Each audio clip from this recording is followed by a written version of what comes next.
Start பண்ணலாமா? இன்னைக்கு current அஃபேர்ஸோட March 27 தான் பார்க்க போகிறோம். ஃபர்ஸ்ட் நியூஸ் என்ன? இந்தியன் நேவி என்ன பண்ண போறான்? லான்ச் பண்ண போறான். என்ன லான்ச் பண்ண போறான்? ஆப்ரேஷன் உஜ்ரா சுரக்ஷான்றது லான்ச் பண்ண போறான். இது ஒண்ணுமே இல்லை, இந்த வெஸ்டர்ன் ஏஷியாவில் வந்து கான்ஃபிளிக் நடந்துட்டு இருக்குல்ல, யூஎஸ், இஸ்ரேலு, அப்புறம் ஈரானுக்கு நடுவில் ஸ்டேட் ஆஃப் ஒரிமோசோன்ற ஒரு பேத்தில் அந்த வழியாக தான் நமக்கு வந்து ஆயில் சப்ளை, கேஸ் சப்ளை எல்லாம் வந்தாகணும். அதனால அந்த வழியாக தான் வந்தாகணும். ஸோ அந்த இடத்துல வார் நடக்கிறதுனால அந்த இடத்துக்கு ப்ரொடெக்ஷன் தந்து அந்த ஆயில்லாம் நம்ம ஊருக்கு இங்கே அந்த வெஸ்டர்ன் ஏஷியா கண்ட்ரில இருந்து நம்ம இந்தியாவுக்கு கொண்டு வர ஒரு ரூட்டை வந்து ப்ரொடெக்ட் பண்ண போகிறோம். அந்த ப்ரொடெக்ட் பண்ணுற ஆப்ரேஷன் பேர் தான் உஜ்ரா சக்தி, உஜ்ரா சுரக்ஷா.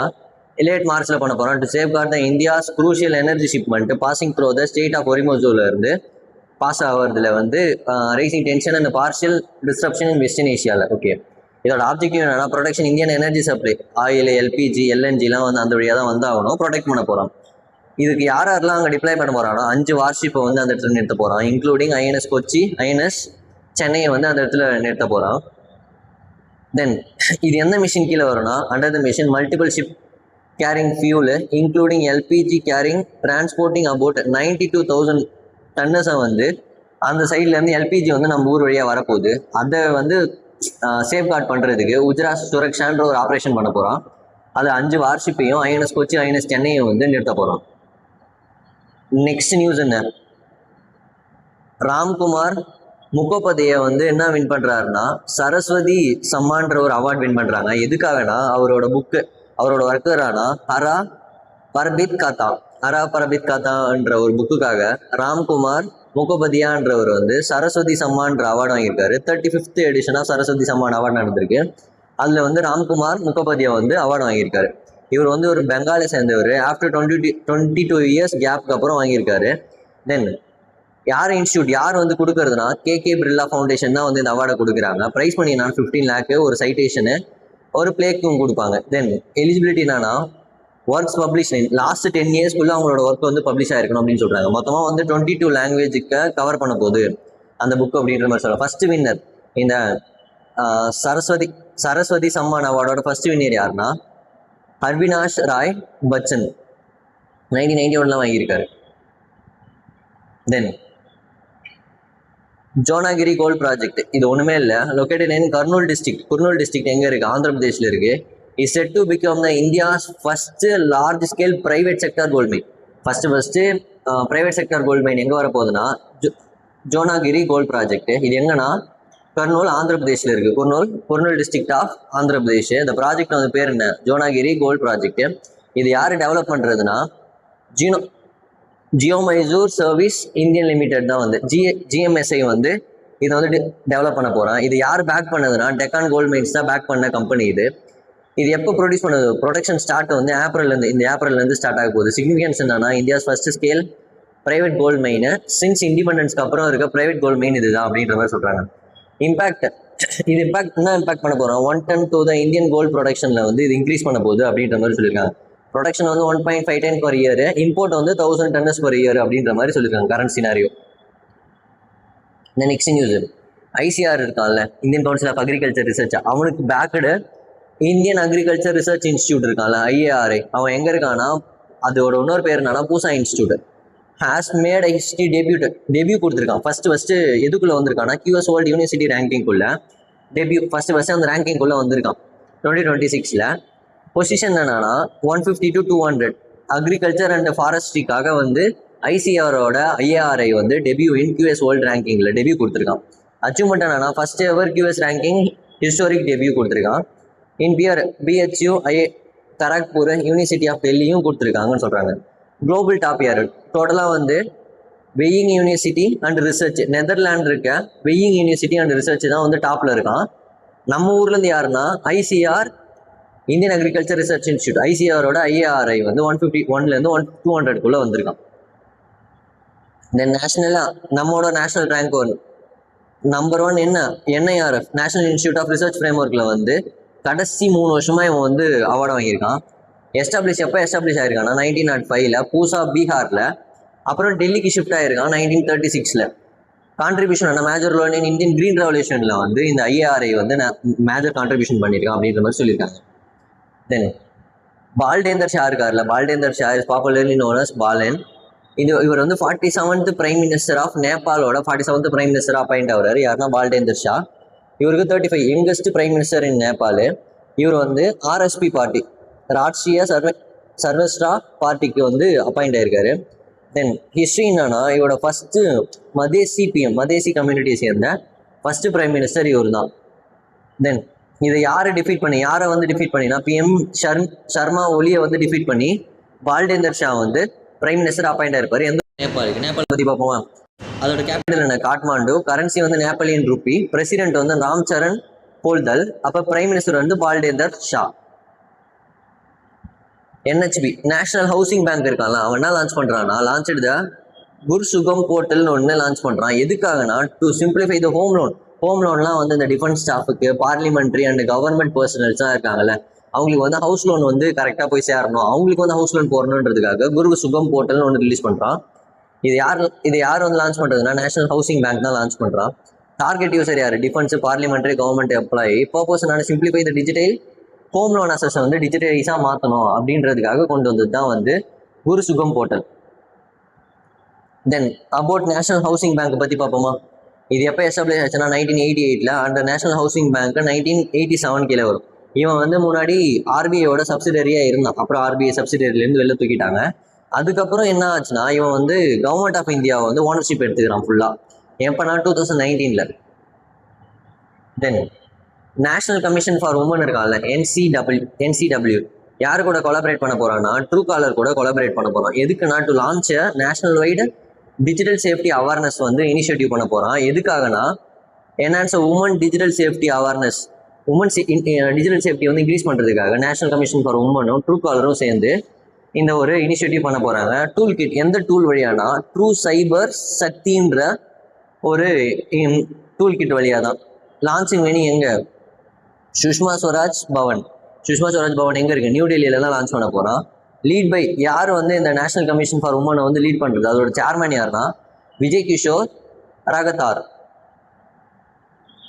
தென் QS World ரேங்கிங் வந்து 2026ல ரிலீஸ் பண்றாங்க. இதுல வந்து 2 நம்ம ஊரோட யூனிவர்சிட்டி டாப்ல வந்திருக்கு. என்னென்ன யூனிவர்சிட்டினா, IIT தானாபாத்தும் IIM Indian institute of management அகமதாபாத்தும் ரெண்டுமே வந்திருக்கு. அவங்க வந்து 2 பேருமே 21st பொசிஷனை வந்து அட்டைன் பண்ணியிருக்காங்க. இன்ஸ்டியூட் ஃபியூச்சர் மொத்தமாக வந்து 99 இன்ஸ்டியூட், போன வருஷம் வந்து 79 வந்து இதில் பண்ணியிருந்தாங்க. இப்போ வந்து 99 வந்து இதில் வந்து சீன் பண்ணியிருப்பாங்க. தென் இந்தியாவோட பொசிஷன் வந்து 4th குளோபலி. ஏன்னா 99 இன்ஸ்டியூஷனை வந்து அங்கே போயிட்டு ரெப்ரசென்ட் பண்ணியிருப்போம்ல, அதனால 4th globally. Key breakthrough என்னன்னா, ஃபர்ஸ்ட் எவர் என்டிட்டி என்னன்னா, IIT அகமதாபாத் வந்து ஃபர்ஸ்ட் என்ட்ரி கொடுத்துருப்பான் இந்த QS World ரேங்கிங்கில். Then overall ranking, QS World ரேங்கிங்கில் இந்தியா லீடர்ஸ் யாராக இருக்காங்கன்னா, IIT டெல்லி 123rd ரேங்க் இருக்கான். IIT பாம்பே வந்து 129th ரேங்க் இருக்கான். Then Cochin chamber of commerce and industry இருக்கான்ல, அவன் வந்து மெமோரண்டம் ஆஃப் அண்டர்ஸ்டாண்டிங் சைன் பண்ண போறான். யாரு கூடனா, Latvian chamber of commerce of industry. 2 பேரும் கொச்சின் சேம்பர் ஆஃப் காமர்ஸ் இண்டஸ்ட்ரியும் லத்வைன் சேம்பர் ஆஃப் காமர்ஸ் இண்டஸ்ட்ரியும் வந்து சைன் பண்ண போறாங்க. என்னன்னா ஒரு இந்தியாவும் லத்வியாவும். இதோட எய்ம் என்னன்னா, ட்ரேடு, இன்வெஸ்ட்மெண்ட்டு, டெக் டிரான்ஸ்ஃபர், இந்த 3மே வந்து டிரான்ஸ்ஃபர் பண்ணணும், இது இம்ப்ரூவ் பண்ணணுன்றதுக்காக லத்வியாவும் நம்ம இந்தியாவும் சைன் பண்ண போறாங்க. செக்டர் என்னன்னா, ஃபார்மா, எஜுகேஷன், வுட், இதை பற்றிலாம். இந்த அக்ரிமெண்ட் வந்து கம் சூன் ஆஃப்டர். எதுக்கப்புறம் வந்ததுன்னா, இந்தியாவும் யூரோப்பியன் யூனியனும் ட்ரேட் டீல் சைன் பண்ணியிருப்பாங்க. அதுக்கப்புறம் வந்து இந்த டீல் பண்ணியிருப்பாங்க. இந்தியாவும் லத்வியாவும் சைன் பண்ணது. ஆஃப்டன் கால்டேஸ். இதுக்கு இன்னொரு பேர் என்னன்னா, மதர் ஆஃப் ஆல் ட்ரேட் அக்ரிமெண்ட்னு சொல்றாங்க. தென் the Competition Commission of India has approved the Japanese Mook Bank proposal to acquire 20% of stake வந்து ஸ்ரீராம் ஃபைனான்ஸ் லிமிடெட்ல வந்து வாங்குறான். CCIயோட அப்ரூவல் வந்து ஜாப்பனீஸ் மூக் பேங்க் வாங்கி ஸ்ரீராம் ஃபைனான்ஸோட 20% ஆஃப் ஸ்டேக்கை வந்து வாங்குறான். அந்த 20% ஆஃப் ஸ்டேக்கோட அமௌண்ட் என்னன்னா 39,618 crores வந்து டோட்டல் டீலு. தென் நம்ம Indian external affairs minister Jaishankar இருக்கார்ல, அவர் அட்டன் பண்றாருன்னா G7 மீட்டிங் அட்டன் பண்றாரு. இந்த வருஷம் G7 மீட்டிங் எங்க நடக்க போகுதுன்னா, பிரான்ஸ்ல அபேதஸ் வேசு தி பெர்னே பிரான்ஸ்ல நடக்க போகுது. ஹெல்ட் ஆன் மார்ச்ல நடக்க போகுது. அப்ப இந்தியாவோட எக்ஸ்டர்னல் அஃபேர்ஸ் மினிஸ்டர் ஜெய்சங்கர் வந்து G7 மீட்டிங் வந்து அட்டன் பண்ணிருப்பாரு. பிரைம் மினிஸ்டருக்கு பதிலாக அட்டன் பண்ணிருப்பாரு. எங்கன்னா பிரான்ஸ்ல. ஃபோக்கஸ் என்னன்னா, இந்த ஹொரிமோசு செக்யூரிட்டி, இந்த ஸ்டேட் ஆஃப் ஹொரிமோசுல வந்து வார் நடக்குது, அதுக்காகவும் உக்ரைன் வார், UNSC ரீஃபார்ம்ஸ் கொண்டு வர்றதுக்காகவும் இந்த G7 சமிட் வந்து கனெக்ட் பண்ணியிருப்பாங்க. இந்தியா ரோல் என்னன்னா, India G7 partner. First India வந்து G7 பார்ட்னரு. பிரிக்ஸோட பிரசிடென்ட் இந்த வருஷம் இந்தியா தான் சொல்றாங்க. நெக்ஸ்ட் G7 சமிட் எங்க இந்த வருஷம் G7 சமிட் 2026 ஜூன்ல நடக்க போகுது. எங்கன்னா பிரான்ஸ்ல. he participated at the partner country ரெப்ரசன்டேட்டிவா வந்து ஜெய்சங்கர் வந்து பார்ட்டிசிபேட் பண்ணியிருப்பாரு. India growing global role especially இந்த கரண்ட் பிரிக்ஸ் பிரசிடென்ட்டாக இருப்பான் அப்படின்ற மாதிரி அங்கே இது என்டர் பண்ணியிருப்பாங்க. அந்த initiative was extended by the French foreign minister வந்து இந்த இனிஷியேட்டிவ் வந்து எக்ஸ்டெண்ட் பண்ணுறாரு. யார்? ஜீன் நோயல் பேரோட் அவர் தான் வந்து எக்ஸ்டெண்ட் பண்ணுறாரு. தென் ஃப்ரான்ஸை பற்றி பார்ப்போமா? ஃப்ரான்ஸோட கேபிட்டல் என்ன? பாரிஸ். Currency euro. பிரசிடென்ட் வந்து எமனுவல் மேக்ரான். தென் G7 சமிட் கண்ட்ரிஸ் இது எப்போ ஸ்டார்ட் ஆச்சு அப்படிலாம் பார்ப்போமா? இது எப்போ ஸ்டார்ட் ஆச்சுன்னா 1973 ஸ்டார்ட் ஆச்சு. மொத்தமாக 7 கண்ட்ரிஸ் வந்து இதில் மெம்பராக இருக்காங்க. கனடா வந்து 1976 ஆட் ஆகிறான். அப்புறம் ரஷ்யா வந்து 2014 இதில் சஸ்பெண்ட் ஆகிறான். இதுக்கு நார்மலாக ஹெட் குவார்ட்டர்ஸே கிடையாது. இது வந்து அங்கங்கே சேஞ்ச் ஆகிட்டே இருக்கும். தென் 52nd யார் வந்து ஹோஸ்ட் பண்ண போகிறாங்கன்னா 2026 ஃப்ரான்ஸ் வந்து ஹோஸ்ட் பண்ண போகிறான். 53rd எடிஷன் வந்து யுனைடெட் ஸ்டேட்ஸ் வந்து ஹோஸ்ட் பண்ண போகிறான். இது எப்படி ஞாபகம் வச்சுக்கலாம்? 7 கண்ட்ரி ஜூஸ் யாருக்கு கொடுக்க போகிறேன்? கேர்ள் ஃப்ரெண்டுக்கு கொடுக்க போகிறேன்னு ஞாபகம் வச்சுக்கோங்க. ஜூஸ்னா Japan, USA, Italy, Canada, England. Girl ஃப்ரெண்ட்னா யார்? Germany, France. Then Periyasamy Kumaran வந்து அப்பாயிண்ட் ஆகுறாரு. எதுக்கு அப்பாயிண்ட் ஆகுறாருன்னா India's high commissioner to the யூகேக்கு பெரியசாமி குமரன் வந்து யுனைடெட் கிங்டமுக்கு அப்பாயிண்ட் ஆகுறாரு. என்னவானா ஹை கமிஷனராக அப்பாயிண்ட் ஆகுறாரு. இன் சர்வீஸ் இப்போ இன் சர்வீஸில் என்னவா இருக்காருன்னா இந்தியன் ஃபாரின் சர்வீஸில் இவர் இருக்காரு. 1992 பேட்ச். கரண்ட் ரோல் என்னன்னா secretary east ministry of external அஃபேர்ஸோட செக்ரட்டரியாக இருக்காரு. இவரோட ஒரு நியூ ரோல் என்னன்னா ஹை கமிஷனர் டு யூகேக்கோட new role. Next Jio star இருக்கான்ல, அவன் அஃபிஷியலி ப்ராட்காஸ்ட் இந்தியன் பிரீமியர் லீகை வந்து அஃபிஷியலாக வந்து ப்ராட்காஸ்ட் பண்ண போகிறான். ஹஸ் அனௌன்ஸ்ட் ஸ்ட்ராங் லைன் அப்போ 2027 வந்து பார்ட்னர்ஷிப். இப்போ வந்து ஜியோ ஸ்டார் தான் வந்து ப்ராட்காஸ்ட் பண்ணுறான். 2027 வந்து நான் வந்து உங்களுக்கு ஸ்பான்சர்ஷிப் பண்ணுறேன் அப்படின்ற மாதிரி சொல்லியிருக்கான். டாடா IPL 2026 ஸ்பான்சர்ஷிப் பண்ணுறேன்னு சொல்லியிருக்கான். கோ-ப்ரெசென்ட் யாரெல்லாம் கோ-ப்ரெசென்டிங் பண்ணுறாங்க? கூகுள், கேம்பா, ஹாவல்ஸ் அண்ட் லியாண்டை வந்து கோ-ப்ரெசென்ட் பண்ணுறான். இது யார் பவர் பண்ணுறதுனா பிர்லா ஓப்பர்ஸ், ஹீரோ மோட்டர் காப்பு, அமேசான்லாம் பவர் பண்ணி பண்ணுறாங்க. தென் இந்தியன் ஹெல்த் இன்சூரன்ஸ் செக்டரை பற்றி வந்து சொல்லியிருக்காங்க பாருங்க. இந்தியன் ஹெல்த் இன்சூரன்ஸ் செக்டர் வந்து அச்சீவ் த மேஜர் மைல் ஸ்டோனை வந்து அச்சீவ் பண்ணுது. என்ன அச்சீவ் பண்ணுதுன்னா டோட்டல் ப்ரீமியம் வந்து பே பண்ணியிருக்கோம்ல, அது வந்து 1.2 lakh crores வந்து இன்க்ரீஸ் ஆயிருக்கு. மொத்தமாக 9% growth. நம்ம இன்சூரன்ஸ்க்காக மாதம் ப்ரீமியம் கட்டோம்ல, அது வந்து 1.2 lakh crores வந்து இப்போ இருக்குது அப்படின்ற மாதிரி சொல்லியிருக்காங்க. யார் சொல்லியிருக்காங்கன்னா according to the insurance regulatory development authority of இந்தியாவை பொறுத்து குரூப் இன்சூரன்ஸ் செக்மெண்ட் இருக்கான்ல, குரூப் இன்சூரன்ஸ் செக்மெண்ட் நம்ம ஃபேமிலியாக போடுறோம்ல, அந்த இன்சூரன்ஸ் செக்மெண்ட் வந்து டாமினேட்ஸ் அ மார்க்கெட் கான்ட்ரிபியூட்டிங். மொத்தமாக இதில் வந்து 1.2 lakh crores வந்து 52.3% வந்து டோட்டல் ப்ரீமியம்லேருந்து குரூப் இன்சூரன்ஸ் செக்மெண்ட் தான் வந்து வச்சிருக்கான். மொத்தமாக 9% growth. அப்புறம் லார்ஜஸ்ட் ஷேர் வந்து குரூப் இன்சூரன்ஸு. கம்பெனி என்ன? நியூ இந்தியா அஷூரன்ஸ் தான் வந்து கம்பெனி. ரீட்டெயில் லீடர் யாருன்னா ஸ்டார் ஹெல்த் தான் வந்து ரீட்டெயில் லீடர். இருடை ரூல் என்னன்னா ஃபாஸ்டர் கிளைம் அப்ரூவல்ஸ் கொடுக்கணுன்றது தான் இவனோட ரூல். இந்த கிரைவன்சஸ் இப்போ நான் ப்ரீமியம் கட்டிட்டேன், எனக்கு வந்து ஒழுங்காக வந்து அந்த ப்ரீமியம்கான ரிட்டர்ன் வரல அப்படின்றனா செக்யூரிட்டி கிரைவன்சஸ் கொடுப்போம்ல, குறை கொடுக்குறோம்ல, அது எந்த போர்ட்டல் மூலயமா வந்து ரெஜிஸ்டர் பண்ணுவோம்னா பீமா பஷோரா போர்ட்டல் மூலயமா ரெஜிஸ்டர் பண்ணுவோம். 93% ஆஃப் கிரைவன்சஸ் வந்து ரிசால்வ் ஆயிருக்கு அப்படின்னு சொல்லியிருக்காங்க.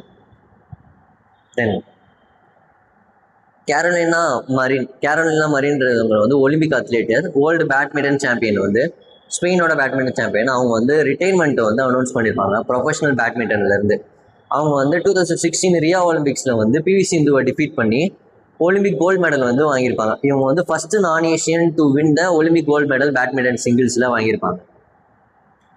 தென் பாஷ்னியும் PFRDAவும் பார்ட்னர்ஷிப் சேர போகிறாங்க. எதுக்குன்னா மல்டிலிங்குவல் பென்ஷன் சர்வீஸை கொடுக்கறதுக்காக. இப்போ பென்ஷன் சர்வீஸ்லாம் வந்து ஒரு சில லாங்குவேஜில் தானே இருக்குது.